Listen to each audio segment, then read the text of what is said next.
Baik, selamat malam teman-teman. Kembali lagi di channel saya yaitu Vicky Novian Pratama.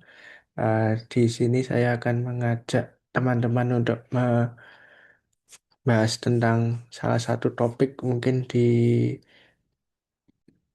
sosiologi itu sering dikatakan ini topik yang jarang dibahas ya teman-teman. Yang dimana kita akan membahas tentang ekonomi Pentakosta lah.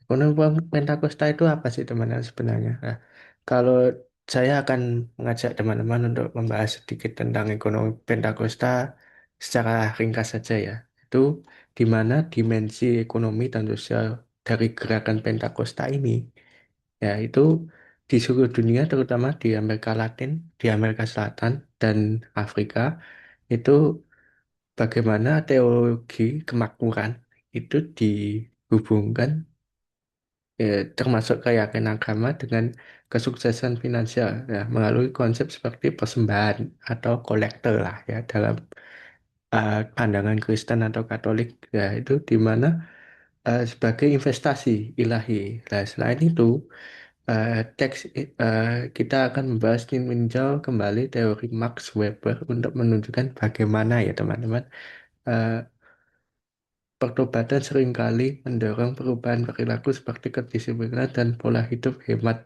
yang membantu penganutnya bertahan dalam ekonomi neoliberal. Meskipun kadang dikritik sebagai karena dianggap mengeksploitasi kaum miskin dan kegiatan ini dinilai memiliki andil dalam pemberdayaan kepemimpinan awam gitu ya. Saya akan merangkum ini dengan poin-poin yang sangat singkat saja ya teman. Yaitu yang pertama, ajaran ini, Pentakosta ini mempengaruhi etika kerja dan ekonomi pengikutnya menjadi tiga jalur.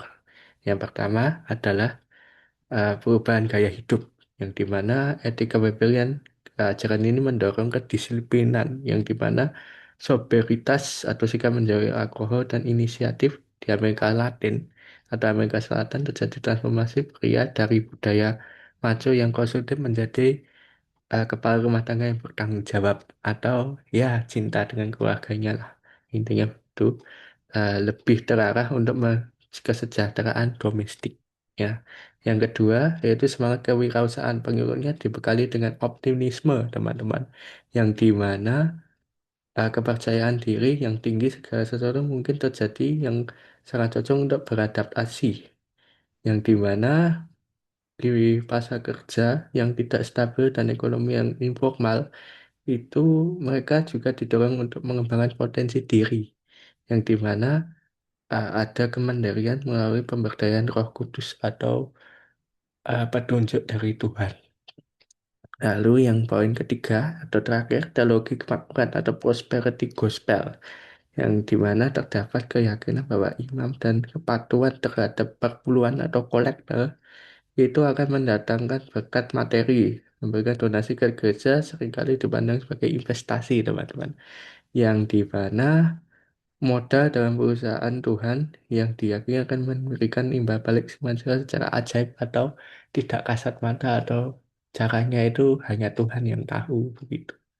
Itu poin-poin yang saya sampaikan mengenai apa sih ekonomi Pentakosta tersebut. Nah, fokus ini itu kalau masih individu, ini sering membantu orang keluar dari kemiskinan pribadi. Aturan ini atau ajaran ini cenderung kurang memperhatikan masalah ekonomi yang bersifat struktural dan sistematik. Jadi tidak secara serta-merta ya solusinya itu tidak hanya satu cara ini, tapi juga mengalami banyak kritik dari gereja-gereja yang melarikannya ya utama ya harus utama kayak seperti Katolik ya. Ya, saya contohkan seperti itu karena terhadap teologi kemakmuran dapat ringkas menjadi beberapa poin jika saya merangkumnya eh, ada beberapa, tapi saya akan menjelaskan tiga saja, yaitu yang pertama, penyimpangan ajaran Injil atau Injil palsu dianggap sebagai agama supermarket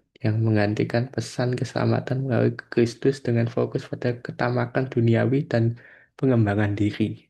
Lalu yang kedua, pengembang mengabaikan makna penderitaan, janji kemakmuran instan dan rasa sakit tanpa rasa kasih dianggap mengabaikan ajaran Yesus yang menganggap memikul salib serta peran penderitaan dalam hidup beriman.